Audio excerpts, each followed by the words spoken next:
we landed at Omaha Beach, well, it was all chaos. I mean, it was just, but we were constant under fire, constantly. And you try to forget all that. It's something you can't forget.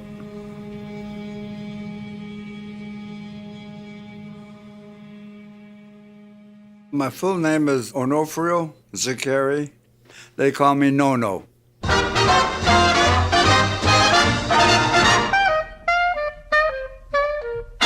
My father was a shoemaker.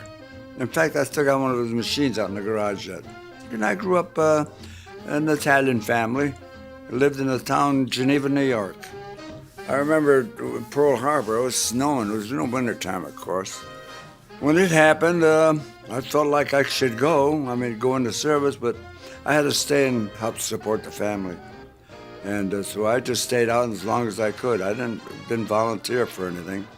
And then I was inducted. Of course, I had to go. Left New York, went to California, and took all my desert training in Gulf, California. We thought we were going to go to Africa. General Patton was out there taking his maneuvers at the time. All his tanks were there, and when we saw that, we thought we were going to go to Africa, the desert. We had desert training. So we were there maybe about 6 months, and they shipped us back to Virginia. We hopped on the ship. It took us about 14 days, and we landed in Scotland, rather. I said, geez, this isn't Africa, this is Europe, We thought we were going to the desert. Now they're training us for an amphibian. Of course, they were preparing us for the invasion is what they were doing. That went on for about 6 months, but I don't think we had enough training, though.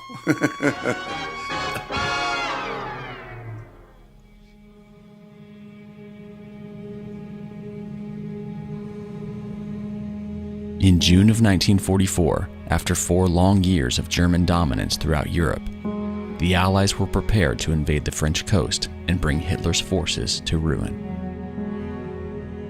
D-Day was the open door by which American, British, and Canadian forces would bring liberation to the European people. But first, they must face the beaches of Normandy, heavily fortified with German might. We knew we were going into. We just didn't know when. A lot of times we would go out, stay out on board ship for 2 or 3 days. Is this going to be it or is it not? We didn't know when the real thing was going to happen. And then they told us this is the real thing. No, there's no playing around.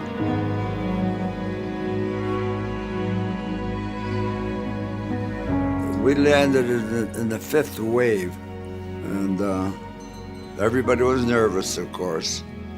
I was in a state of grace. I don't know if you're Catholics or not, but I was Catholic, and I was in a state of grace. I wasn't afraid of dying. I was scared, but I wasn't afraid of dying. If I die, I die, that's all.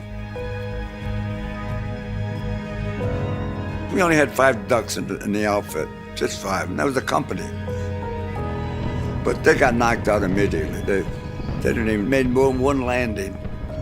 So we were without any equipment or anything. We were soldiers, that's all. When we landed in water up to our necks. Lost all our equipment. When we landed with just our rifles, that's it. We don't know who we were. We lost our outfit. We were all scattered. And all we kept hearing was, we got to go inland, got to go inland. So we had to go.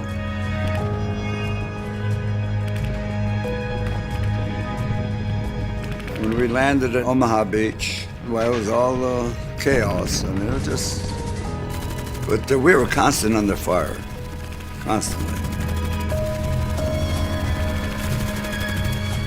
Our first casualty was this Don Simmons. He was the last one off the landing craft, and he was killed. And that was my first,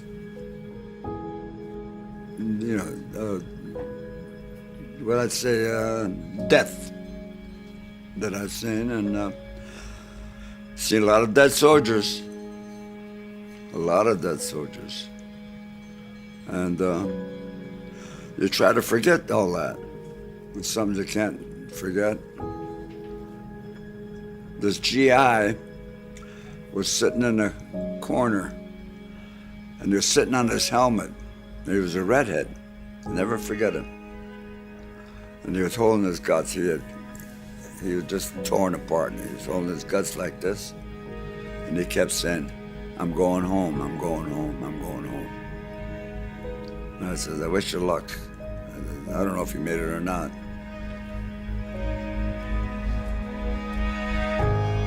Me and Frank Floriano, we had crawled up to this landing craft that was knocked out, and a shell had just landed behind us.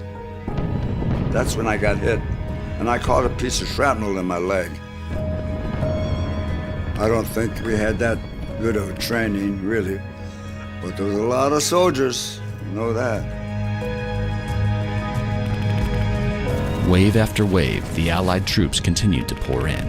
Although they suffered some 10,000 casualties, the Allies landed over 150,000 troops on the beach, overwhelming German forces and eventually winning the day. I mean, 3 days later, we had to go back and clean up the bodies and whatnot. And they used to throw the bodies up in the pickup, bring them up to the where they were going to bury them. And they were piling them on top of one another.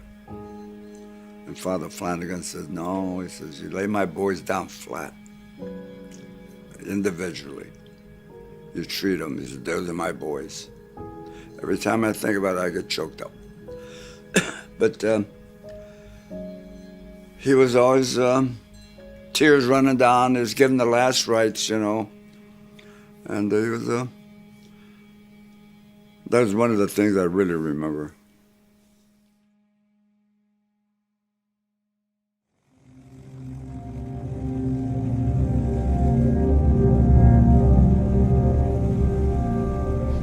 Of course, we had to sleep. You got to sleep. But the Germans wouldn't let us sleep. Flying the low planes, come down real slow. We thought we were going to get strafed. They're just keeping us awake. But I slept, though. I could sleep. I could really sleep. I just make the sign of the cross, say a good prayer, and says, if I wake up, I wake up. If I don't wake up, forget it. I was in a state of grace, and I'm all right. But other than that, I was all right.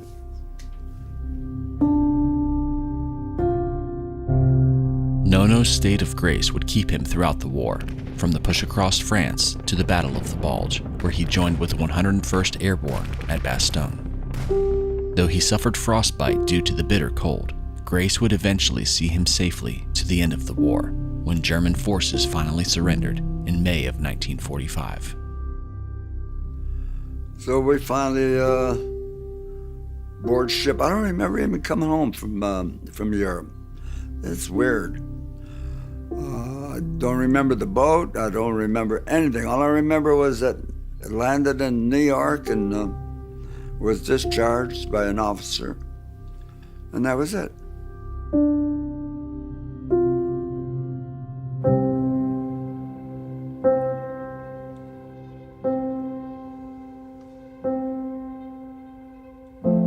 In June of 2019, Nono was afforded a trip back to the beaches of Normandy exactly 75 years after the D-Day invasion.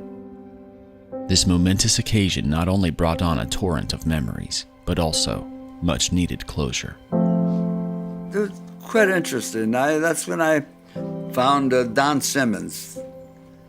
I found his grave there, and I said a little prayer. I talk to kids. I go to some schools a lot of the time, and I keep telling the kids, nothing glory about wars, believe me. Horrible. Horrible.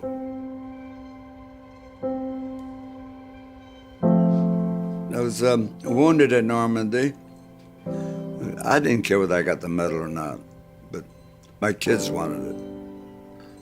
My brother had one, a Purple Heart. And they said, "Dad," says, "you deserve it. You should get it." I said, "All right, we'll try." Nobody believed me. I mean, They wanted to know, they want medical history. It had to be written down by medics. The medics would take care of me. He saw that I was wounded, so he wrapped me up, he fixed it up, but he was killed. My medics was killed shortly after that.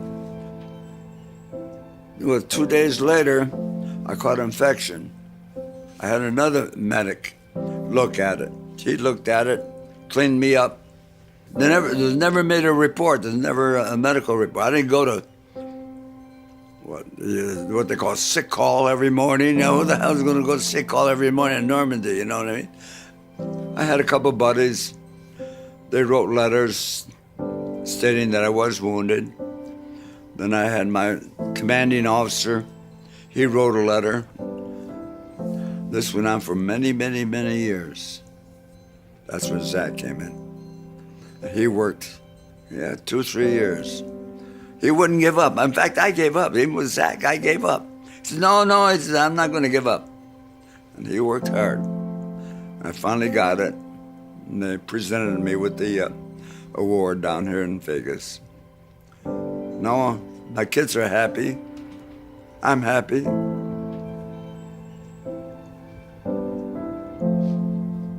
So I survived. My kids, thank God I did. You wouldn't be here if it wasn't for me.